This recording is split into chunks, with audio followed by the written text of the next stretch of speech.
everyone, it's Teuodros here at the Kiva Center in Worcester. The Kiva Center specializes in mental health, trauma, addiction support, and healing. Hi, my name is Shulamith Jacobi, and I am the Program Director of the Recovery and Learning Community, which is one of Kiva Center's many programs. It's great to meet you here today. Great to meet you, Teuodros. So the first thing I'd like to ask is, what is the purpose of the Kiva Center? So, Kiva Centers is really at the forefront of innovation, trying to make our culture and our society a place that is human. So much of life is really challenging, and we go through it alone. And so Kiva Centers, in a variety of programs, we create spaces where people can really talk about how hard life is, whether that's struggling with finances, whether that's you have to work 3 different jobs so you barely have time to spend with your family, whether that's relationship conflict and what it means just to process those experiences. So Kiva Centers is actually an indigenous concept. Our CEO, Brenda Vizina, is an amazing woman, and she is herself indigenous, and so she took portable culture around Kiva and built a Kiva here. So in Hopi and Zuni culture, Kiva is this kind of home, and it's made out of earth and clay.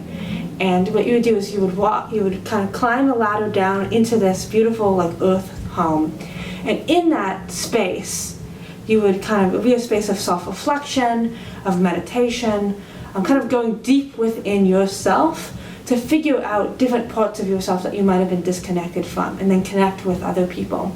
And then you would climb back up out of the ladder and into the light, having emerged healed. So she took that concept and built a Kiva here. And so we do all sorts of programs to kind of support that basic concept. So we have our Recovery Learning Community, RLC for short, and that's what I am lucky enough to be able to kind of lead as a director. We have a program called the Certified Peer Specialist Program. So we have a whole training site where we train people to kind of do that really heart-to-heart work. How do we meet people where they're at maybe some of the hardest points in their life? They're suicidal, they've gone through a relationship breakup, they're seeing and hearing things other people don't see and hear and don't believe them. They've been hospitalized, they're getting out of jail or prison. Really difficult moments. We train people to kind of respond using our own experiences as survivors of trauma to kind of guide people through those experiences and show that there is light at the other end of that tunnel. And we also have an alternative to hospitalization. Those are called Respites. They are 24/7 long support in a home environment where people can come in and access support 24/7 with other peer support workers, and really kind of be able to guide their own life and make choices and have a space to really figure out what they want and the next steps forward without kind of a closed hospital environment where maybe you can't leave and go to your job, or you might feel like it's kind of boring in a lot of hospitals where the only thing you have to do is an old puzzle that's maybe 7-10 years old and pieces are missing. It's a beautiful home environment where you can do that kind of inner work of healing. And then we actually just joined another wonderful addition to our center called Worcester Addresses Childhood Trauma. Worcester Acts is another program that we offer, and they kind of go into family units and support the whole family with whatever might be occurring, whether that's food needs or processing some kind of trauma, if there's DCF, Department of Child and Families involvement. It's really about a way of kind of unifying families to make sure every person's needs are met as an alternative to that system. Mm-hmm. What is your methodology and general thought process that you go through when you're trying to help somebody? That's an amazing question. So at Kiva Centers, we really, truly believe that every single person is an expert on themselves. I'm not an expert on you. I'm not really an expert on anyone except for myself.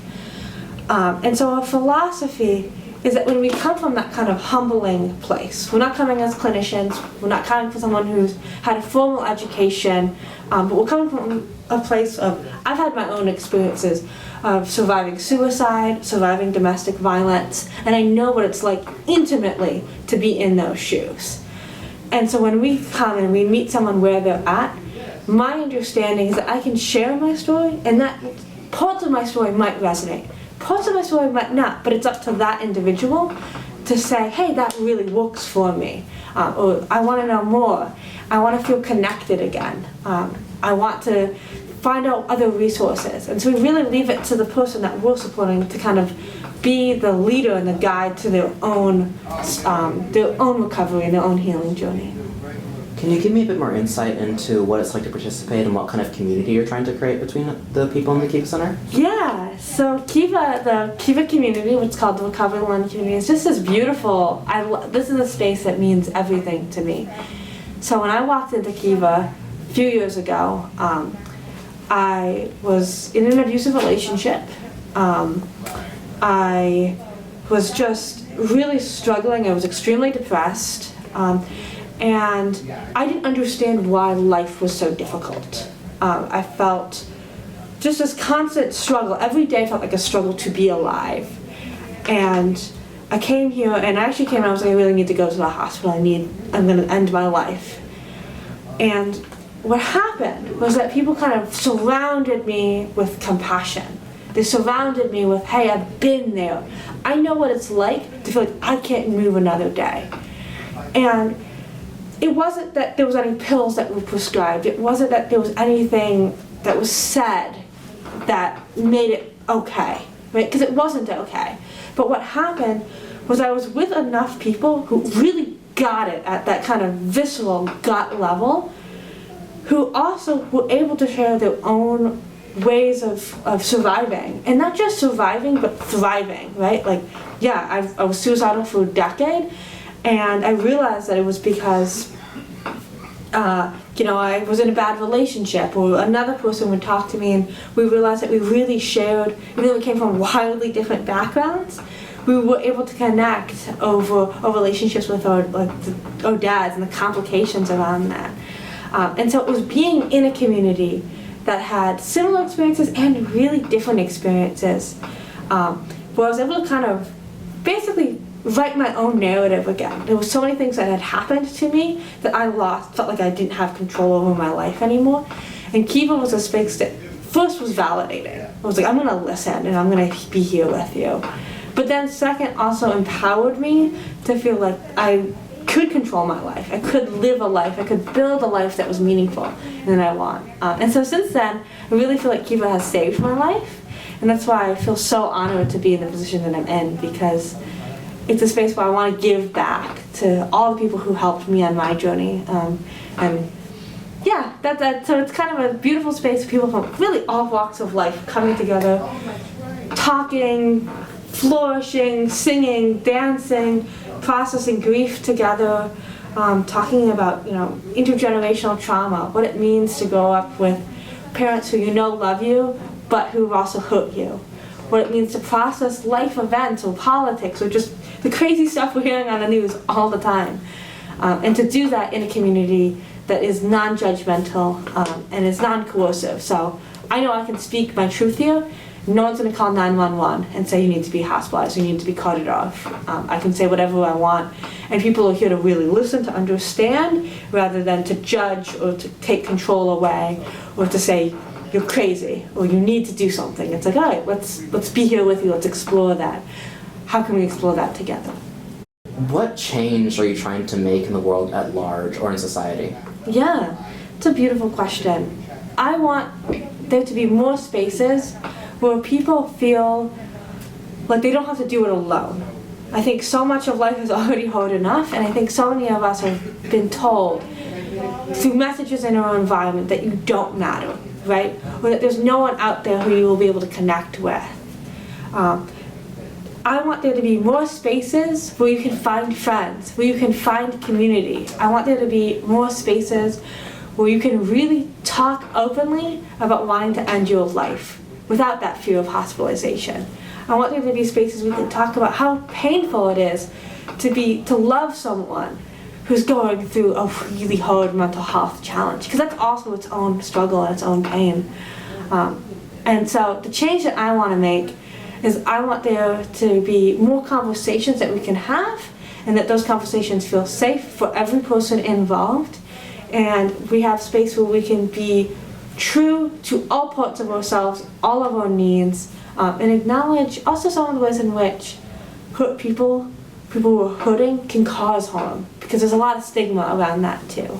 And I see trauma as anything that can disrupt your life or the life of people around you. And so if you have a space where you can really talk about, like, I don't know how to come back from this, I did something and I don't know even how to talk about it, I want Kiva to be a space where people feel free to process, go deep, process those experiences with community, and emerge feeling confident, feeling rejuvenated, and feeling like life is worth something. What is a particularly insightful moment that you think encapsulates Kiva Center as a whole? In my background, so my grandfather is kind of survived the Holocaust, so there's a lot of intergenerational trauma, and the way he raised my dad was very, very strict, right? There was a certain way of doing things, and there was a lot of also volatility in my father's life, where a lot of people were, he had a lot of father figures in and out of his life, a lot of emotional stress. And unfortunately, I think that was something that he did his absolute hardest to kind of break out of that cycle. And so in my childhood, there was a lot of beautiful and positive messages and a lot of unresolved, unprocessed trauma from him that then I inherited.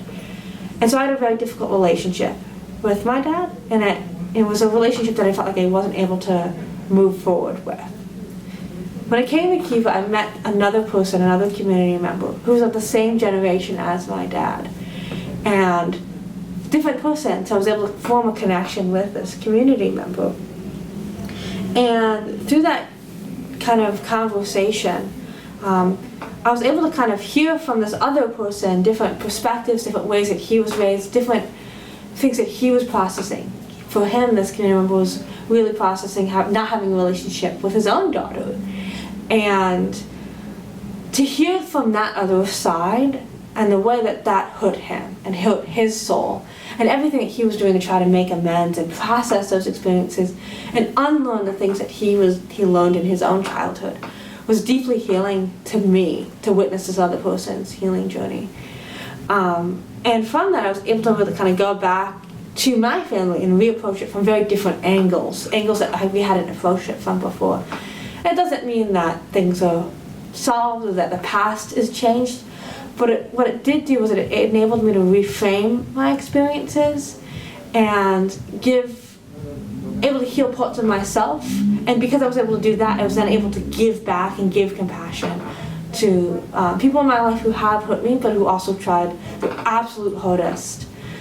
So I kind of and there's so many moments like that at Kiva, whether it's processing religious trauma, processing trauma around sexual abuse, processing trauma just financially, or being able to really truly take care of oneself. I think we toss around this concept of self-love all the time, but no one ever tells you how to do that.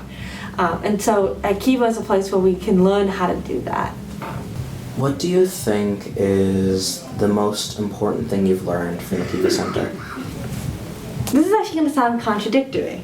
So I do this work because I don't want other people to experience the pain that I've experienced in my life. There's a part of me that's like, I don't want anyone else to have to suffer the way that I've suffered. And at Kiva, the funny thing is, what I've learned is that it's actually not about saving other people. It's actually that each person has the ability to go within themselves and save themselves with whatever that means to them, right? And that is a deeply powerful, kind of beating hurt sense that no one can take away from me. Now that I've done that work, it's a thing that kind of lives within me that I feel truly like I've reemerged, and I've reemerged confident, and I love life, and I'm joyful. And it happened not because anyone was trying to give me a pill, trying to create some kind of treatment plan or baseline or take away that pain. But that in being in a community where we're all doing that internal work, and sometimes it comes into conflict with one another. So, an example of this is there were two people in our community. One person, growing up, they always had to take on extra responsibility in their home. They had to raise their siblings. Sometimes they actually had to take care of their parents. So they never really got to have a childhood. And the other person in this community was always kind of infantilized. They were told, don't do this, just kind of play it safe. Were never allowed to have the dignity to make their own choices in life. It was this feeling of like, well, other people know what's best for you, so just kind of take their advice. And not having the ability to kind of make their own mistakes, and I was almost treated like a child. So when they're dating, at first it felt like a perfect match, because for the first person, their comfort zone was in being able to support other people and being able to kind of help someone guide through life. That's what they felt kind of loved and appreciated for in their life. And for the other person, it felt like another perfect match, because this person felt like I have someone who's going to really help be there for me, help me kind of take those extra steps, and be able to start to live my life with my own independence. And as the first person started to heal, it was actually deeply kind of felt like an abandonment to the second person. Because as that person started to heal, they were like, I actually need a space where I'm not just guiding other people in my life, but that I get to focus on my own needs first. And for the person they were dating, it felt this sense of like, but I thought you were going to promise to be there for me. Like this strain and this conflict in that relationship emerged because the healing had happened. And that actually pushed the other person then to start to do their own beautiful healing work, though. Even though there was that pain and that conflict and that feeling of distress, because they were in a community together, there were other people that they were able to find support with. And so I think that kind of summarizes so much about what the healing process is like. Coming to Kiva isn't easy, because you're faced with having to process experiences that maybe didn't even feel like were there, maybe didn't feel like they needed to be processed, and all of a sudden you're in conversation with people and things start to come up and you're like, I didn't even realize that this was hurtful or that I still felt anything about this. And so that it is a beautiful space, it is a healing space, but it is not an easy space to be in sometimes. So conflict's part of the road to recovery. Sometimes conflict might grow too much, but at the same time having community around you is like support pillars that let you wear out the conflict and sort of go on the path towards healing. Absolutely, and I think so many times if you're a trauma survivor, especially in childhood, you've maybe never had an experience where conflict could be resolved. Conflict is always something you want to avoid with your entire being, because that's like you could be neglected or your needs weren't met or your maybe physical safety was at risk.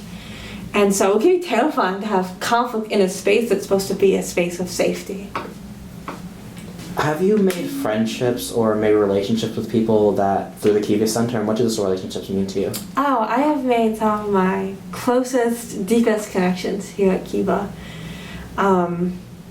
I mentioned before the community member who kind of helped me process some of the relationship trauma I've had and family conflict.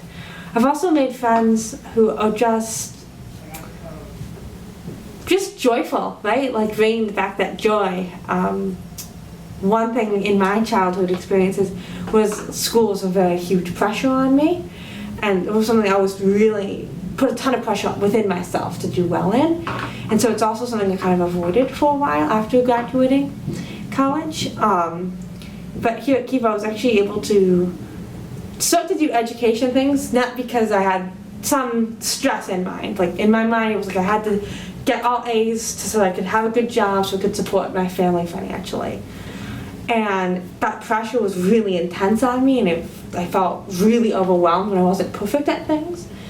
But through Kiva I was able to kind of make friends that enabled me to make friends elsewhere. So I actually joined a martial arts school later, and I felt good doing that. For the first time doing something that was kind of more educational, but fun for me in a way that didn't feel pressure, because it was instead of the pressure coming kind of internally, it was this sense of like, I want to live coming through internally. What is it like for people to sort of have to go through their past trauma? I assume it's difficult, and like, how does Kiva help you find outlets to like express that? Yeah, it's a journey. I think everyone's experiences with that are different. I would say for a lot of people, it can feel, Kiva can feel like a place where it's the only place where they can get even a little bit of validation, right? They go home and it's not pleasant to be at their home. And they can come to Kiva and they can be with people who genuinely want to be with them, who genuinely can just find that friendship, find that connection. It can also be really hard to then start to make different connections in their life and then return back home.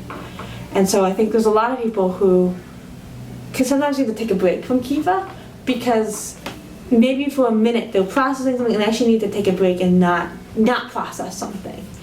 And at Kiva we really believe that you're free to come in, you are welcome, we'll welcome you back with open arms. You're also free to go at any time. Because healing looks different, and our timelines are different for everyone. So there was another person that I really cherish in this community, and they were unhoused for a really long time. They did not have a home, and there were things that I wanted them to do. It was like, all right, if you do X, Y, and Z, you can get housing. And I had to learn that their timeline for that was going to be different than my timeline. Because what I wanted was like, I don't want you to be homeless. I don't want you to be suffering on the streets. And it's not like that this person wanted that either. It was awful. It's traumatic to be on the streets. But there were certain things that this person had to do internally to get to a point where then they could get a job, or that they could feel empowered to do that work again. And so there were certain things that felt like, just do it. But I had to really take a step back and say, you know what, that timeline is theirs. And for that person, I think it was about 2 or 3 years of hell, internal processing, to kind of get to a place of internal peace. Everyone has their own journey. People can help you, but they can't force you to be a certain way or be healed. Exactly. Like, you can love someone deeply, but if the other person has blocks to receiving that love, it doesn't matter how much you love someone, because they have that block internally to receiving that. And I think Kiva is a place where we can start to tear down those inner walls. We'll start to challenge, is my stories, the things that I'm telling myself, actually preventing me from establishing relationships? Are there cycles in my life that I keep on finding myself in that I need to challenge in my life? And it's a space where I think people start to feel safe enough to become self-aware, or safe enough to find community and connection and open up your heart again to connection. I would say, if you feel like your life just isn't where you want it to be, or if it feels like something kind of took you off your course, Kiva's a home for you. And that could mean a wide variety of things, right? It doesn't have to be like a midlife crisis, but it could. It could just feel like maybe I just don't know where I want to be in life and I'm confused. That is also a place where I think we're in it together. Does going to the Kiva Center help you find meaning and purpose in life? Oh, absolutely. And I think it does for many people who are here, where I think a lot of people end up giving back, whether that is organizing a spa day for a community, or kind of going out there and saying, hey, I got my Serve Safe certification, I want to cook everyone a meal, or it's just deciding, hey, I really want to work here. That's my story, is being a community member and then deciding I want to work here. And so I have found that so much of traditional mental health services, how do we help you? And Kiva is really about like, you have the power to heal yourself, and through that I think so many people feel like, all right, now I'm living this life and I want to really kind of give back to other people. So I think mental health is not just about what other people can do to you or do for you, but how can I be a meaningful part of this world that we've built and create something of value for other people as well. Do you have community events or like engage with the community outside in Worcester or in the world in general? Absolutely. So that's a huge thing we do. We recently had an art gala and a Halloween party. We had people from our community donate art. We had people from our Respites who were saying that's an alternative to hospitalization that I mentioned, who created art, and they were able to see their art here in our gallery. We often just try to organize community events, whether that's food drives, helping people to get access to necessary resources like maybe formula or diapers or clothing. We have held sometimes we held movie events where we will watch a movie together, so all sorts of things. Does it make growth and change over time, the community and the Kiva Center in general? Oh, absolutely. I think, especially during the pandemic, unfortunately, so many more people, I think, really felt the effects of how important mental health is. But there was also a huge period of growth for Kiva, so we opened up our respites in the midst of the pandemic because we recognized that there was a need there. If you go to an emergency room right now, you could be waiting there for sometimes days, even weeks, just in the ER, not even receiving like support of any kind, just in a really boring room waiting. And so we opened up these alternatives to hospitalization. People can kind of really instantly find community, find connection, do the work that they need to do in an environment that is not coercive. It's not an environment where we're going to tell you you have to take some medication or you have to do X, Y, or Z. And so I think one of the silver linings of the pandemic is that we grew exponentially. Is there anything I haven't asked you that you'd like to say? Yeah, I think Kiva is this really beautiful, unique space, and we can't go through life alone. I guess we can, but when we have people who get it and who can walk with us, I think that can make the difference between living a life where you're surviving versus living a life where you can thrive and feel like it's meaningful and feel like you have purpose and feel like not only do I have purpose, but I can give back to others in a way that feels genuine and good to me. And the ability to rewrite your own story, because so much of, I think the thing, if I could end on this, so much of traditional mental health services start with this question of what's wrong with you. And at Kiva, we throw that question out and we ask what happened to you. And that's kind of the huge paradigm shift that we want to have kind of culturally. It's not what's wrong with you, but what happened to you that led you off your course. What happened to you that maybe you are hurting other people because there's some unresolved trauma. What happened to you that then, how can we give you back the tools and the connections to be able to then go beyond what happened to you to, I now get to decide my future. If you could give your experience in Kiva and just what Kiva is as a thesis or a summarization, what would you say briefly? It is a space where you are challenged to be your best at every moment, and sometimes it doesn't feel like it's working until you take a step back and see that perspective and really kind of see from this maybe vantage point that wow, like I really have changed, and I've changed for the better, and I am embodying that love and that kindness that I always knew was there, but I wasn't able to give to myself before.